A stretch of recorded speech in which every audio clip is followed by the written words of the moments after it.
നിങ്ങളോട് എന്താണ് പറയേണ്ടതെന്ന് എനിക്കറിയില്ല. നമുക്ക് ഇതോടെ അവസാനിപ്പിക്കാം. ഈ മണ്ണിൻ്റെ അടിയിൽ പോയവരെ പിന്നെ കണ്ടിട്ടില്ല, ഞായറാഴ്ച കണ്ടവരാണ്.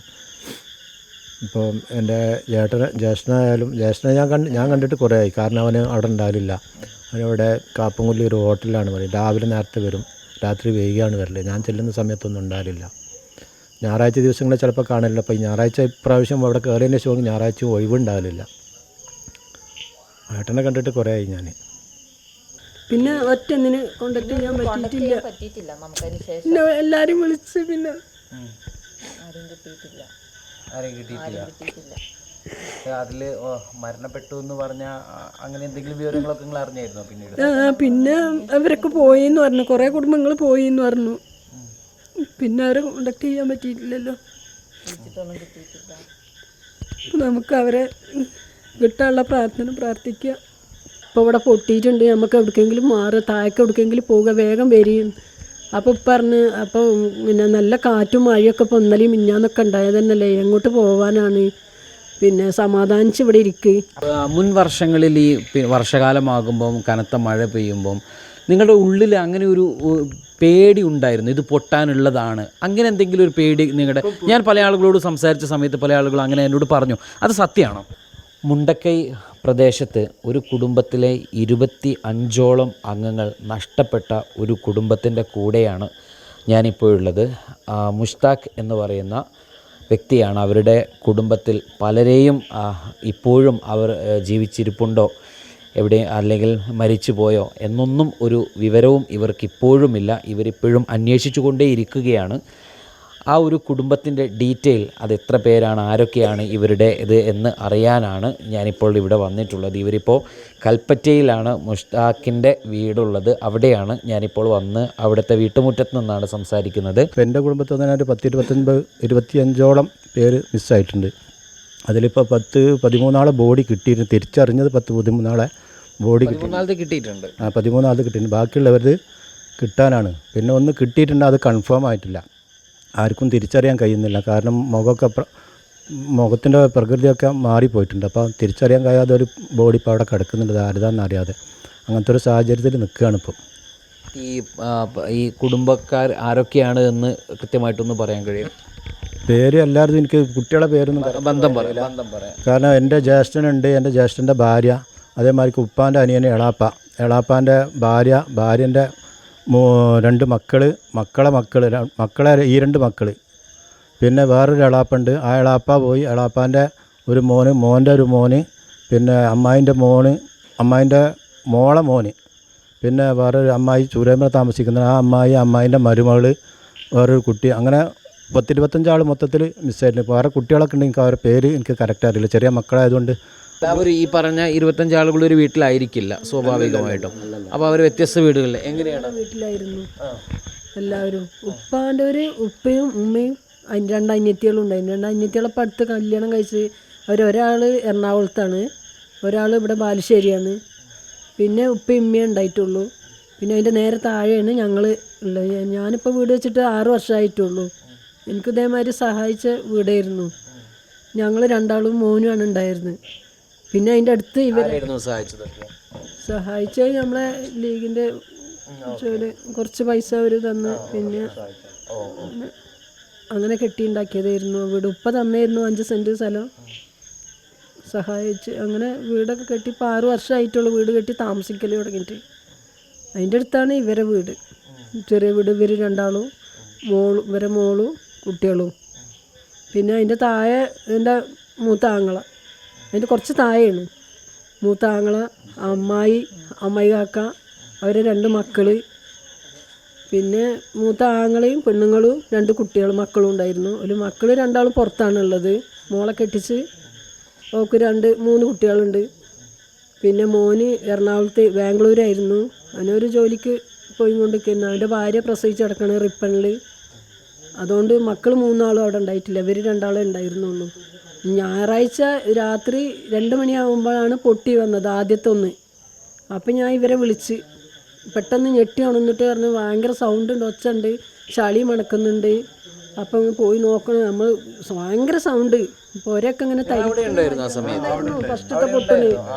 ഫസ്റ്റത്തെ പൊട്ട് ഞായറാഴ്ച. അപ്പം ഞാൻ മൂപ്പരടുത്ത് പറഞ്ഞു ഇങ്ങനെ. അപ്പം മൂപ്പര് ടോർച്ചൊക്കെ എടുത്ത് നോക്കുമ്പോൾ പിന്നെ അവിടുന്ന് പിടുത്തം വിട്ട മാതിരി ആയി തോന്നി. ഞാൻ വേഗം എൻ്റെ ഉപ്പാൻ്റെയും ഉമ്മാൻ്റെ അടുത്തേക്ക് ഞാൻ ഓടി, അവരെ രക്ഷപ്പെടുത്തണമല്ലോ എങ്ങനെയെങ്കിലും. അപ്പം ആ സമയത്താണെങ്കിൽ വെളിച്ചവും ഇല്ല, മഴയാണ്. ഫോണൊന്നും അപ്പം ഈ ഉപ്പയും അപ്പം എവിടെയാ അപ്പോൾ ഉള്ളത്? തറവാട്ടിൽ തൊട്ടടുത്താണ്. അവര് സംഭവമൊന്നും അറിയില്ല, അവർ നല്ല ഉറക്കിലല്ലേ. അപ്പം ഞാൻ ചുറ്റും നടന്ന് അവരെ വിളിച്ച് അവരെ എണീക്കുന്നില്ല. ജനൽ കുത്തി ഞാൻ ഇങ്ങനെ. അതിൽ ഉപ്പ പെട്ടെന്ന് എണീച്ച് വേഗം ലൈറ്റ് പിന്നെ ടോർച്ച് എടുത്തിട്ട് വന്ന് എന്താണ് ചോദിച്ചാൽ അപ്പോൾ ഞാൻ പനത്താൻ പറഞ്ഞു, ഇപ്പോൾ ഇവിടെ പൊട്ടിയിട്ടുണ്ട്, നമുക്ക് എവിടേക്കെങ്കിലും മാറുക, താഴേക്ക് എവിടേക്കെങ്കിലും പോവുക, വേഗം വരികയും. അപ്പോൾ പറഞ്ഞ് അപ്പോൾ പിന്നെ നല്ല കാറ്റും മഴയൊക്കെ ഇപ്പോൾ ഇന്നലെയും മിഞ്ഞാന്നൊക്കെ ഉണ്ടായത് തന്നെയല്ലേ, എങ്ങോട്ട് പോകാനാണ്, പിന്നെ സമാധാനിച്ച് ഇവിടെ ഇരിക്കുക. നല്ല മഴയുണ്ട്. നല്ല മഴയാണ്, കാണൂല, റോഡൊന്നും അങ്ങനെ കാണൂല വെള്ളം കൊണ്ട്. അപ്പോൾ ഇവരെയും കൂട്ടിയിട്ട് അങ്ങോട്ട് പോകാൻ പറഞ്ഞു. ഉപ്പാൻ്റെ ഒരു നിൽക്കണം അവിടേക്ക്. ഉപ്പാക്ക് 55 വയസ്സായിക്കണ്, ഉമ്മാക്ക് 74 ആയിക്കണ്. അപ്പോൾ അവരിങ്ങോട്ട് വരുന്നേക്കാളും നല്ല ഞങ്ങൾ അങ്ങോട്ട് പോകണല്ലേ. അതൊരു ചെറിയ ഒരു ഓടിട്ട വീടാണ് ഞങ്ങളത്. കുറച്ചും കൂടെ പിന്നെ ഇല്ല തറവാട് പോയി. അപ്പോൾ പിന്നെ ആ ഒരു ഞാൻ ചോദിക്കുന്നത്, ഒരു പൊട്ട് കേൾക്കുന്നു, വെള്ളം വരുന്നു, മഴ പെയ്യുന്നു, കറണ്ട് പോകുന്നു, ഈ ഒരു അവസ്ഥയിൽ നിങ്ങൾ പിന്നെ പ്രായമായ ആളുകൾ ഉപ്പായൊക്കെ കൊണ്ട് പിന്നെ പെട്ടെന്ന് എങ്ങനെയാണ് അവിടെ നിന്ന് രക്ഷപ്പെടുന്നത്? എങ്ങനെയാണ് നിങ്ങൾ? അത് ഫസ്റ്റത്തെ പൊട്ടലിനാണ് ഞായറാഴ്ച പൊട്ടിയതാണ്. രാത്രി ശനിയാഴ്ച രാത്രിയാണ് പൊട്ടിയത്. ഫസ്റ്റ് പൊട്ട് എവിടുന്ന് ആദ്യം ഇടിഞ്ഞില്ല, 2019 ഇടിഞ്ഞ സ്ഥലത്ത് നിന്ന് ആദ്യം ഒന്ന് പൊട്ടിയിട്ട് താഴേക്ക് പോയി. പിന്നെ അത് കഴിഞ്ഞിട്ടാണ് ഞായറാഴ്ചൻ്റെ അന്ന് രാത്രി പൊട്ടുന്നത്. 3 പൊട്ട് ഞായറാഴ്ചൻ്റെ പൊട്ടുന്നത്. അപ്പം ഞാൻ നേരെ അനിയത്തി ഉണ്ട് പുത്തൂർ വയലിൽ, അവളെ വിളിച്ച് പറഞ്ഞു ഞാനിങ്ങനെ പൊട്ടിയിട്ടുണ്ട്, ഉപ്പയും ഇങ്ങോട്ട് താഴേക്ക് വരുന്നില്ല, ഞാൻ എന്താ ചെയ്യാന്ന് ചോദിച്ച്. അപ്പോൾ അവൾ ഇവനെ വിളിച്ച് പറഞ്ഞ്, കാക്കാനെ വിളിച്ച് പറഞ്ഞ് അങ്ങനെ അവിടെ പൊട്ടിയിക്കണെന്ന് താത്ത വിളിച്ച് പറഞ്ഞിക്കണ് പറഞ്ഞു. അപ്പോൾ ഇവൻ്റെ ഒരു അളിയനുണ്ട് ചൂരൽമല. അപ്പോൾ ആ അളിയനെ വിളിച്ചിട്ട് പറഞ്ഞ് പിന്നെ വേഗം എത്രയും പെട്ടെന്ന് വണ്ടി എടുത്ത് പോയിട്ട് ഉപ്പാനെയും ഉമ്മാനെയും അളിയനെയും പെങ്ങളെയും ഒന്ന് വേഗം രക്ഷിക്കണം, അവിടെ എവിടെ പൊട്ടിയിക്കണായിരുന്നു. അപ്പോൾ മൂപ്പര് വന്ന് അപ്പോൾ ഇതിൽ താഴെ ഒരു ചെറിയൊരു അനിയനുണ്ട് ഞങ്ങളെ, അവർ പോയ സൈഡിൽ തന്നെയാണ്. അവരെ ഞാൻ വിളിച്ച്, ഒരുപാട് ആൾക്കാരെ ഞാൻ വിളിച്ച്, പക്ഷെ ഞങ്ങളാണ് ഏറ്റവും മുകളിലുള്ളത്. ഞാൻ സൗണ്ട് കേട്ടതുകൊണ്ടാണ് ഞാൻ താഴെയുള്ളവരൊക്കെ വിളിച്ച് അറിയിച്ച്. അപ്പോൾ മുകളിലെന്ന് പറയുമ്പോൾ നിങ്ങൾ മുണ്ടക്കൈ ഭാഗത്തിന്റെ പുഞ്ചിരിവട്ടത്തിന്റെ ടോപ്പിൽ ആ പുഞ്ചിരിവട്ടം ഭാഗത്ത് 9ാമത്തെ വീട്. അതിൻ്റെ മുകൾക്ക് കോളനി, 4 കോളനി, പിന്നെ വേറെ 2-3-4 വേറെ മറ്റേ ആൾക്കാർ. ഫസ്റ്റിലുള്ളത് അമ്മായിൻ്റെ വീടാണ്, ഫസ്റ്റിലുള്ളത്. 2ാമത്തെ എൻ്റെ ഉപ്പാൻ്റെ, 3ാമത്തെ എൻ്റെ, 4ാമത്തെ ഇവരത്. അങ്ങനെ മുകളിൽ നിന്ന് വരുന്നത്. അതിൽ ഞാൻ അവരെ വിളിച്ച് പറഞ്ഞു, താഴേക്കൊക്കെ വിളിച്ച് പറഞ്ഞു. അപ്പോഴത്തേനൊക്കെ അവർ മേലേക്ക് ഓടിക്കയറി എല്ലാവരും. പിന്നെ നേരം വെളുത്തപ്പോൾ കുറച്ച് മഴ കുറഞ്ഞു. ഞങ്ങൾ താഴെ ആങ്ങളുടെ വീട്ടിൽ, വലിയ ആങ്ങളുടെ വീട്ടിൽ, ഇപ്പം മരിച്ചു പറഞ്ഞില്ലേ, അവരുടെ വീട്ടിൽ വന്ന് താമസിച്ച് ഞങ്ങൾ ഒരു രാത്രി ഉറങ്ങാതെ. അവിടെയുള്ള എല്ലാവരും അത്രയും ആൾക്കാർ അവിടെ വന്ന് അവിടെ രാത്രി ഞങ്ങൾ താമസിച്ചു. നേരം വെളുക്കോളം ഇരുന്നു. 8 മണിയായപ്പോൾ ലേശം മഴ കുറഞ്ഞപ്പോൾ ഞങ്ങൾ എന്ത് ചെയ്തു, 8-9 മണിയൊക്കെ ആകുമ്പോൾ വീട്ടിൽ തന്നെ പോയി. അവിടെ സാധനങ്ങളൊന്നും എടുത്തിട്ടുണ്ടായില്ല, അന്ന് രാത്രി അങ്ങനെ ഓടിയതാണ്. അപ്പോൾ റേഷൻ കാർഡും ആധാറും പിന്നെ കുട്ടികളെ കുറച്ച് ഫയലും കാര്യങ്ങളൊക്കെ ഒരു കവറിലിട്ട് വെച്ചിരുന്നു, അതെടുത്തിട്ട് വരാറിഞ്ഞിട്ട് അങ്ങോട്ട് പോയി. പിന്നെ അവിടെ അകത്തൊക്കെ ഫുള്ള് വെള്ളമാണ്. അതിൽ അവിടെ പോയിട്ട് പിന്നെയും നിൽക്കാൻ തോന്നുന്നില്ല, അവിടെ കനത്ത മഴയാണ് വരുന്നത്. അപ്പോൾ ഉപ്പയും ഈ ചൂരൽമല ഉണ്ടല്ലോ, ആ ഒരു സമാധാനമാണ്. ഞങ്ങൾ എങ്ങനെയെങ്കിലും ഓടി രക്ഷപ്പെടും. അപ്പം ഞങ്ങൾ അവരെ വിളിക്കാതെയാണ് അങ്ങോട്ട് പോയത്. ഈ മലവെള്ളം കുത്തി ഒലിക്കുന്ന സമയത്ത് നിങ്ങളെപ്പോലെ മറ്റ് വീടുകളിലുള്ള ആളുകളുടെ ഒരവസ്ഥ എന്തായിരുന്നു? അവരൊക്കെ റോഡിൽ ഇറങ്ങി നിൽക്കുകയാണോ, രക്ഷപ്പെടാൻ വേണ്ടി പിന്നെ പരിഭ്രാന്തരായിട്ട് നിൽക്കുകയാണോ, എന്താണ് ആ ഒരു സമയത്ത് ഉണ്ടായിരുന്നത്? സംഭവിച്ചെന്താ? കുറേ പേര് രക്ഷപ്പെടാൻ വേണ്ടിയിട്ട് അവർ ഓടി രക്ഷപ്പെട്ടിരിക്കണം. അവർ ഞങ്ങളെ മാതിരി തന്നെ, ഞങ്ങളിപ്പോൾ വണ്ടി ഉള്ളതുകൊണ്ട് വണ്ടിയുള്ള ആൾക്കാർ വണ്ടിയിൽ കയറിയിട്ട് മുണ്ടക്കായി ടൗണ് പറഞ്ഞ സ്ഥലത്താണ് അവർ വന്നത്. ഞങ്ങൾ മാത്രമേ ഉള്ളൂ ചൂരൽമലക്ക് വന്ന ആൾക്കാർ. ബാക്കിയുള്ളവരൊക്കെ അവിടെ മുകളിൽ വീടുള്ള അവിടെ അങ്ങോട്ട്. ഇപ്പം അവിടെ ട്രീവാലി റിസോർട്ട് ഉണ്ട് അവിടെ. ആ റിസോർട്ടിലേക്കാണ് ഇവരൊക്കെ എല്ലാവരും ഓടിക്കേറിയിരിക്കുന്നത്. അത് കഴിഞ്ഞ വർഷവും അങ്ങനെ തന്നെ ആയിരുന്നു. നല്ല കനത്ത മഴ വരുമ്പോഴത്തേന് ഇവർ അങ്ങോട്ടാണ് കയറൽ. ഞങ്ങൾ ഏകദേശം ചൂരൽമലക്കും ഇവിടേക്കൊക്കെയാണ് വരൽ. അപ്പം ഞങ്ങൾ അങ്ങനെ വന്നത്. ഞാൻ വരുമ്പോൾ അന്ന് വൈകുന്നേരം 2 മണിക്കല്ലേ നമ്മൾ വന്നത്. രണ്ടര ആയിക്കണ് ഞങ്ങൾ വരുമ്പം. അപ്പം മൂത്ത ആങ്ങളിനെ വിളിച്ചു. മൂത്ത ആങ്ങളെയും ഭാര്യയും മാത്രമേ ഉള്ളൂ അവിടെ. നിങ്ങളിങ്ങോട്ട് കയറി, അതൊന്നും എടുക്കണ്ട. അപ്പം താത്ത നേരത്തെ തന്നെ ഡ്രസ്സും കാര്യങ്ങളൊക്കെ കവറിലാക്കി വെച്ചിരുന്നു. അതാൾക്ക് ഭയങ്കര പേടിയാണ്. അപ്പോൾ പിന്നെ ഞങ്ങൾ വരുമ്പോൾ ഞങ്ങളെ വിളിക്കുന്ന ഞാൻ കൂടെ വരാറുണ്ട്. എന്നിട്ട് ഞങ്ങൾ വരുമ്പോൾ വിളിച്ചപ്പോൾ മൂത്ത ആങ്ങളെ പറഞ്ഞു, ഇല്ല ഇപ്പം മഴ കുറവുണ്ടല്ലോ, നിങ്ങൾ പൊയ്ക്കോളി, നിങ്ങൾക്കാണെങ്കിൽ മഴ പെയ്താൽ നിങ്ങൾക്ക് പേടിയാണ്, കെട്ടുമാറാപ്പ് എടുത്ത് നിങ്ങൾ അങ്ങോട്ട് പോകും, ഇപ്പം മഴയൊന്നുമില്ലല്ലോ, സമാധാനം ഇവരൊക്കെ ഉണ്ടല്ലോ, ഇത്രയും വീടുകൾ ആൾക്കാരൊക്കെ ഉണ്ടല്ലോ, ഞങ്ങളില്ല, നിങ്ങൾ പൊയ്ക്കോളി എന്ന് പറഞ്ഞു. എന്നിട്ട് ഒരു 5-6 വിളി ഞാൻ വിളിച്ചു, താത്ത കയറി, ഇങ്ങോട്ട് കയറി, ഞാൻ അവിടെ കൊണ്ടുപോയി തരാം, ഇങ്ങോട്ട് പറഞ്ഞു. അപ്പോൾ താത്ത പറഞ്ഞു വരുന്നില്ല. പിന്നെ ബാവ എന്നാ വിളിക്കുക മൂത്ത കാക്കാനെ. ഇപ്പോൾ വരുന്നുണ്ട്, 5:30 ആകുമ്പോൾ വരും. അപ്പോൾ വന്നിട്ട് ഞങ്ങൾ മോള് പന്തല്ലൂർക്കാണ് കെട്ടിച്ചിരിക്കുന്നത്, അങ്ങോട്ടേക്ക് പോവുകയാണ് പറഞ്ഞു. അപ്പോൾ ഞങ്ങൾ അങ്ങനെ ഇങ്ങോട്ട് വന്ന് ഇവരെ വീട്ടിൽ താമസിച്ച്. പിന്നെ അതേ സമയത്ത് 2 മണിയായപ്പോൾ തിങ്കളാഴ്ച ഞായറാഴ്ച രാത്രി പുലർച്ചക്ക് അതെ ഞായറാഴ്ച അപ്പം രാത്രി ആ ടൈമിന് തന്നെയാണ് വലിയ പൊട്ട് വന്നിക്കുന്നത്. അങ്ങനെ വന്ന് വീടൊക്കെ പോയി. മുൻ വർഷങ്ങളിൽ ഈ വർഷകാലമാകുമ്പം കനത്ത മഴ പെയ്യുമ്പം നിങ്ങളുടെ ഉള്ളിൽ അങ്ങനെ ഒരു പേടി ഉണ്ടായിരുന്നു, ഇത് പൊട്ടാനുള്ളതാണ്, അങ്ങനെ എന്തെങ്കിലും ഒരു പേടി നിങ്ങളുടെ? ഞാൻ പല ആളുകളോട് സംസാരിച്ച സമയത്ത് പല ആളുകളും അങ്ങനെ എന്നോട് പറഞ്ഞു. അത് സത്യമാണോ? ഇപ്പം പൊട്ടിയല്ലേ, ആ പൊട്ട് ആരും പ്രതീക്ഷിക്കില്ല, അങ്ങനത്തെ പൊട്ടാണ് ഇപ്രാവശ്യം പൊട്ടിയത്. സാധാരണ പൊട്ടിൽ ചെറിയൊരു ലാൻഡ് സ്ലൈഡ് പോലെ സംഭവിക്കാറുണ്ട്, അങ്ങനെ തന്നെയാണ് വരില്ല, പ്രതീക്ഷിക്കുന്നുള്ളൂ. പക്ഷെ ഇങ്ങനത്തെ പൊട്ട് ആദ്യമായിട്ടാണ് മുണ്ടക്കായിലുള്ളത്, പ്രതീക്ഷയല്ല. ഇപ്പൊ അമ്പലം തേടി പോയ വീട് വരെ പോയിരിക്കുന്നു, ഓരോരുത്തർ അഭയം തേടി വേണ്ടി വന്ന് നിന്ന സ്ഥലം വരെ പോയിരിക്കുന്നു. അങ്ങനെയാ സംഭവിക്കുന്നത്. എന്താ ചെയ്യാ? ഇപ്പോൾ നിങ്ങളുടെ തൊട്ടടുത്തുള്ള ആളുകളൊക്കെ ആയിട്ട് നിങ്ങൾ അതിനുശേഷം ആരെങ്കിലും ഒക്കെ ആയിട്ട് രക്ഷപ്പെട്ടവരായിട്ട് നിങ്ങൾ കോൺടാക്ട് ആരുമായിട്ട് നിങ്ങൾ കോൺടാക്ട് ചെയ്തു? ഞാൻ എൻ്റെ കൂടെ വർക്ക് ചെയ്യുന്ന, ഞാൻ തൊഴിലുറപ്പിനാണ് പോകുന്നത്, അവരെ 5 ആളെ ഞാൻ വിളിച്ചു. അപ്പോൾ അവർ പറഞ്ഞ് ഞങ്ങൾ വേറെ മാറി, അല്ല ഇപ്പോൾ ഉള്ള ക്യാമ്പിലാണ് അവർ. പിന്നെ അവിടെ ആങ്ങളെ വീടുണ്ട്, വേറെ അടുത്ത് മുകളിലേക്ക് കുറച്ച് വീടുകളുണ്ട്, അവിടെ താമസിക്കുകയാണ്. നിങ്ങൾ പോവുകയാണെങ്കിൽ പൊയ്ക്കോളി, അങ്ങോട്ട് ചൂരൽമലക്ക് എടുക്കുകയും പൊയ്ക്കോളി, ഞങ്ങൾ ഇവിടെ റിസോർട്ടിലേക്ക് പോയി താമസിക്കുകയാണ് കാരണം. എന്നാൽ ശരി, നിങ്ങൾ ശ്രദ്ധിച്ച് നിൽക്കണം എന്നും പറഞ്ഞു ഞാൻ അവരോട്. പിന്നെ ആ വിളിയെ ഞാൻ വിളിച്ചേ. ഈ നിങ്ങളുടെ വീടിൻ്റെ ഒക്കെ തൊട്ടടുത്ത് നിങ്ങൾ 8ാമത്തെ വീടല്ലേ, അത് മുകളിൽ നിന്ന് താഴേക്ക് 8ാമതാണോ? മുകളിൽ നിന്ന് താഴെ. പിന്നെ എത്ര കോളനിയാണ് മുകളിൽ വരുന്നത്? 4 കോളനി. ആ കോളനിയിലൊക്കെ ഏകദേശം എത്ര ആളുകൾ ഉണ്ടാവുന്നു വല്ല കണക്കൊന്നും നിങ്ങൾക്ക് അറിയുന്ന? നിങ്ങൾ അവരൊക്കെ ആയിട്ട് ബന്ധപ്പെടാറുണ്ടായിരുന്നു? 4 കോളനിയിൽ അവിടെ 3-10 ആളല്ല, ആകുമ്പോൾ നിങ്ങൾക്ക് കുറച്ചുകൂടി ബന്ധങ്ങൾ ഉണ്ടാകും. 5, 6, 7, 8. നിങ്ങളുടെ വീടിന്റെ 12 പേരുണ്ട് അവിടെ. 12 പേരോളം ഉണ്ടാവും. 12 പേരെന്ന് പറഞ്ഞാൽ 12 കുടുംബം അല്ലെ? 12 വീട്? 4 കുടുംബം. 12 പേര്. ആ 4 കുടുംബത്തിൽ. പിന്നെ നിങ്ങളുടെ ഈ ഭാഗത്തേക്ക് വന്നു കഴിഞ്ഞാൽ അവിടെ എത്ര വീടുകൾ ഉണ്ടാവും? 63 വീടുണ്ട് മൊത്തം ഇവിടെ. ഇപ്പോൾ എൻ്റെ ആങ്ങളുടെ വീട് താഴെ വരെ. എനിക്ക് ആ പ്രദേശം അറിയാത്തത് കൊണ്ട് ഞാൻ ഇങ്ങനെ ചോദിക്കുന്നു. ഈ പള്ളിയുടെ ഒക്കെ അടുത്ത് വരെയാണോ, അല്ലെങ്കിൽ അതിൻ്റെയും മുകളിലാണ് നിങ്ങൾ ഈ പറയുന്നത്? കുഞ്ചിരി മട്ടം എന്ന് പറയുന്ന സ്ഥലത്താണ് ഇപ്പോൾ ഈ 63 വീടുണ്ട് കാരണം. 63 വീട് ഒന്നും ഇല്ല ഇപ്പോൾ. 317 വീടാണ് മുണ്ടക്കായി ഇല്ലുള്ളത്. 317 വീട്. ഇപ്പോൾ ആ 63 ഒന്നും ഇന്ന് ഇപ്പം ഇല്ല. ഇല്ല ഇപ്പോൾ ഒരു വീടും ഇല്ല. ഇപ്പം ഒന്ന് ഒരു 5-6 വീട് അറിയില്ല, അത് കൃത്യമായിട്ട് കറക്റ്റ് അറിയില്ല, ഉണ്ടാവും അത്. ഇപ്പോൾ അവരൊക്കെ കോണ്ടാക്ട് ചെയ്ത സമയത്ത് അവരിപ്പോൾ എന്താ പറയുന്നത് നിങ്ങളോടൊക്കെ? ഞങ്ങളോട് പറയുന്നത്, നിങ്ങൾ പിന്നെ എന്തായാലും നിങ്ങൾ പോവുകയാണെന്നുണ്ടെങ്കിൽ അങ്ങോട്ട് ദൂരെ താമസിച്ചോളി, ഞങ്ങളിവിടെ റിസോർട്ടിൽ നിൽക്കുന്നുണ്ട്, ഇപ്പോൾ വലിയ കുഴപ്പമൊന്നുമില്ല, മഴ ലേശം കുറവുണ്ട്, അങ്ങനെ നല്ല കനത്ത മഴ വരികയാണെന്നുണ്ടെങ്കിൽ ഞങ്ങൾ നിങ്ങളെ അങ്ങോട്ട് വരുന്നുണ്ട് കാരണം. ഇവിടെ കുറേ മേപ്പാടിയൊക്കെ അവിടെ കുടുംബങ്ങൾ ബന്ധുക്കളുണ്ടാവുമല്ലോ, ബന്ധു വീടുകളിൽ, അവിടെ പോയി താമസിക്കാമെന്ന് പറഞ്ഞു. പിന്നെ ഒറ്റൊന്നിന് കോണ്ടാക്ട് ചെയ്യാൻ പറ്റിയിട്ടില്ല. പിന്നെ എല്ലാവരും വിളിച്ച് പിന്നെ ആരെയും കിട്ടിയിട്ടില്ല. അതിൽ മരണപ്പെട്ടു എന്ന് പറഞ്ഞാൽ അങ്ങനെ എന്തെങ്കിലും വിവരങ്ങളൊക്കെ നിങ്ങൾ അറിഞ്ഞായിരുന്നോ പിന്നീട്? പിന്നെ അവരൊക്കെ പോയിന്ന് പറഞ്ഞു, കുറേ കുടുംബങ്ങൾ പോയിന്ന് പറഞ്ഞു. പിന്നെ അവരെ കോണ്ടാക്ട് ചെയ്യാൻ പറ്റിയിട്ടില്ലല്ലോ. നമുക്ക് അവരെ കിട്ടാനുള്ള പ്രാർത്ഥിക്കുക.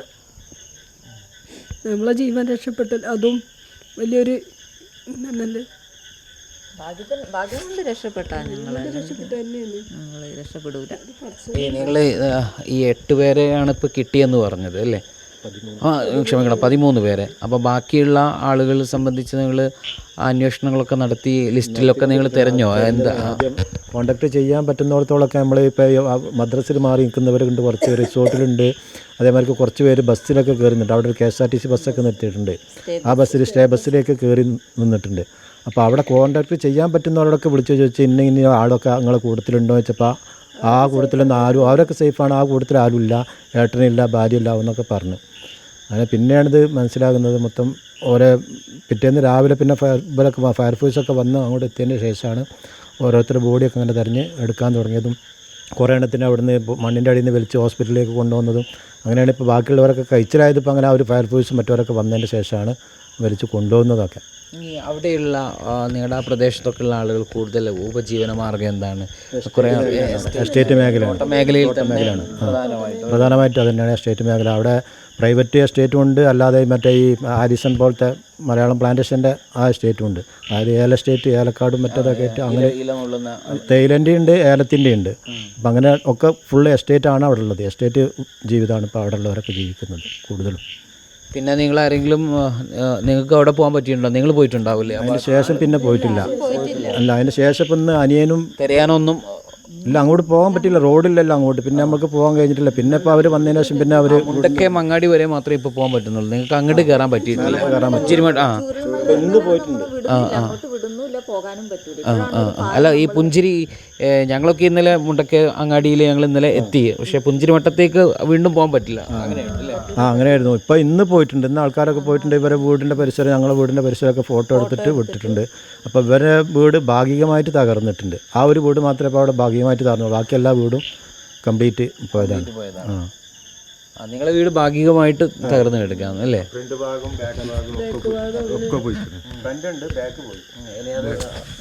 പുനർനിർമ്മിക്കാൻ കഴിയുന്നുണ്ടോ? അല്ലെങ്കിൽ അതിൽ ഒന്നും ചെയ്യാൻ കഴിയില്ല? വീടുകളൊന്നും താമസയോഗ്യമല്ല. എല്ലാം മണ്ണും ചെളിയും കല്ലൊക്കെ കയറി കിടക്കുന്നു. അതാണ് അത് ചൂരൽമലയിലെ വീടുകളും അങ്ങനെ തന്നെ. വീടുകൾ കാണുന്നത് മൊത്തം ചെളിയും പാറക്കല്ലും മരങ്ങളും ഒക്കെ കയറിയിട്ട് താമസയോഗ്യമല്ല. എല്ലാവരും ഉറങ്ങുകയല്ലേ? അത്ര വലിയ പൊട്ട് ഇപ്പോൾ 2019 2020 നമ്മളവിടെ 2020 ഞാൻ ചോദിക്കുന്നത് ഞാൻ ചോദിക്കുന്ന ഒരു കാര്യം, ഇങ്ങനെ ഈ ഒരു നേരത്തെയും ഇതുപോലെ ചെറിയ മണ്ണിടിച്ചിലും കാര്യങ്ങളൊക്കെ ഉണ്ടാകുമ്പം നിങ്ങൾ അധികൃതരുടെ പഞ്ചായത്തിലോ ഇനി കലക്ട്രേറ്റിലോ അല്ലെങ്കിൽ ദുരന്ത നിവാരണ അതോറിറ്റിയിലൊക്കെ ഏതെങ്കിലും തരത്തിൽ ഞങ്ങൾക്ക് ഇങ്ങനെ ഒരു പേടി ഉണ്ടെന്ന് സംബന്ധിച്ച് എന്തെങ്കിലും ഒരു സൂചന നിങ്ങൾ ആവശ്യപ്പെടുകയോ പറയുകയോ അങ്ങനെ എന്തെങ്കിലും? ഞങ്ങളെ മെമ്പറോട് പറഞ്ഞിട്ടുണ്ടായിരുന്നു ഇങ്ങനെ കുട്ടി വന്നപ്പോൾ. അപ്പോൾ മെമ്പർ പറഞ്ഞു ഇങ്ങനെ പിന്നെ അവിടെ താമസിക്കാൻ വലിയ ഇതൊന്നുമില്ല, മഴ കൂടുതലാണ് എന്നുണ്ടെങ്കിൽ നിങ്ങൾ മാറി താമസിക്കണം എന്ന് പറഞ്ഞു. നമ്മളെ വില്ലേജ് തന്നെ പറഞ്ഞിട്ട് മാറി താമസിച്ചിരുന്നോ? മാറി താമസിച്ച് കഴിഞ്ഞ് അതേമാതിരി തന്നെ ഇവിടെ വന്ന് 10-14 ദിവസം ഞങ്ങൾ ഇവിടെ നിന്നു. പിന്നെ മഴ കഴിഞ്ഞ് അങ്ങനെ പോവാണ് കഴിഞ്ഞ് പിന്നെ അങ്ങോട്ട് തന്നെ പോയി. കാരണം ജോലിയും കാര്യങ്ങളൊക്കെ അവിടെ തന്നെയാണല്ലോ. അവർ അറിയിപ്പ് തരാറുണ്ട്. പക്ഷേ അറിയിപ്പ് തന്ന് കുറേ പേര് അങ്ങനെ മാറി താമസിക്കുന്നു. പക്ഷേ ഇത്രയും ഭീകരമായി ജനങ്ങൾ പ്രതീക്ഷിക്കുന്നില്ല. നമുക്കൊരു വിശ്വാസമാണല്ലോ. കാലാവസ്ഥാ നിരീക്ഷകർ പിന്നെ ഇത് പറഞ്ഞത് അവിടെ ഓറഞ്ച് അലർട്ടാണ് പറഞ്ഞത്. ഇത് ഓറഞ്ച് അലർട്ടും റെഡും കടന്നിട്ട് അതിൻ്റെ മേലെ പോയിട്ടുണ്ട് അവിടുത്തെ അന്നത്തെ മഴൻ്റെ ശക്തിയൊക്കെ. അതാണ് സംഭവിച്ചത്. അതാണ്. ഇങ്ങനെ മഴ മുൻപ് ഉണ്ടായിട്ടുണ്ടോ അവിടെ? ഇങ്ങനെ മഴ മുൻപ് ഉണ്ടായിട്ടില്ല. എത്രയോ വർഷങ്ങൾ ഇതിങ്ങനെ പൊട്ടാനുള്ളതിന് എന്തെങ്കിലും നിങ്ങൾക്ക് നിങ്ങളുടേതായിട്ടുള്ള എന്തെങ്കിലും സംശയമുണ്ടോ? അവിടെ എന്തെങ്കിലും നിർമ്മാണ പ്രവൃത്തിയോ അങ്ങനെ എന്തെങ്കിലും? ആ മലയുടെ ഇല്ല അവിടെ ഒന്നുമില്ല. ഒരു നിർമ്മാണ പ്രവർത്തനം നടക്കുന്ന സ്ഥലത്തല്ല ഈ മലയുടെ ചെരിവ് തന്നെ ആയിരിക്കണം ഇതിന്റെ സാധാ പോലെ തന്നെ. ഒന്നുമില്ല അവിടെ, വേറെ ഒരു സംഭവമില്ല. സാധാ പോലെ തന്നെ അവിടെ ഒരു പ്രവർത്തനം നടന്നിട്ടില്ല. ഇനി എന്താ നിങ്ങളുടെ മുന്നിൽ? ഇനി അടുത്തത് എന്താണെന്നുള്ളത് ഇവിടുന്ന് അങ്ങോട്ട് ആലോചിച്ച് തീരുമാനിച്ചിട്ട് വേണം നീങ്ങാൻ. എന്തായാലും ഇപ്പോൾ അവിടെ എന്തായാലും വാസയോഗ്യമല്ല ആ സ്ഥലങ്ങളൊന്നും.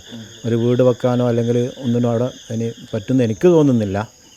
ഇപ്പോൾ ബാക്കിയുള്ളവർ വേറെയും കുറേ ആൾക്കാരുണ്ടല്ലോ, ആ നാട്ടുകാർ ഇരിക്കുന്നവർ ഇനി എന്താണ് ഇപ്പോൾ തീരുമാനം ഗവൺമെൻറ്റിൻ്റെ ഭാഗത്തുനിന്ന് മറ്റേ നമ്മളെ ആവശ്യം തന്നെയാണ്, പുനരധിവാസം ആവശ്യമാണ്. അതിനുവേണ്ടി ഗവൺമെൻറ് എന്തെങ്കിലും ചെയ്തേ പറ്റുള്ളൂ. ഇപ്പോൾ എന്തെങ്കിലും കുറച്ച് സാധനങ്ങൾ കൊടുന്നു കൊടുക്കുകയോ കുറച്ച് പൈസ കൊടുക്കുകയോ ചെയ്തതുകൊണ്ട് ഇതിനൊരു പരിഹാര മാർഗമല്ല. ശാശ്വതമായ പരിഹാര മാർഗം എന്ന് പറഞ്ഞാൽ നല്ല പുനരധിവാസം തന്നെയാണ്. അതിന് ഗവൺമെൻറ് മുൻകൈ എടുത്ത് പ്രവർത്തിക്കുക തന്നെ വേണം. വേറെ എന്തെങ്കിലും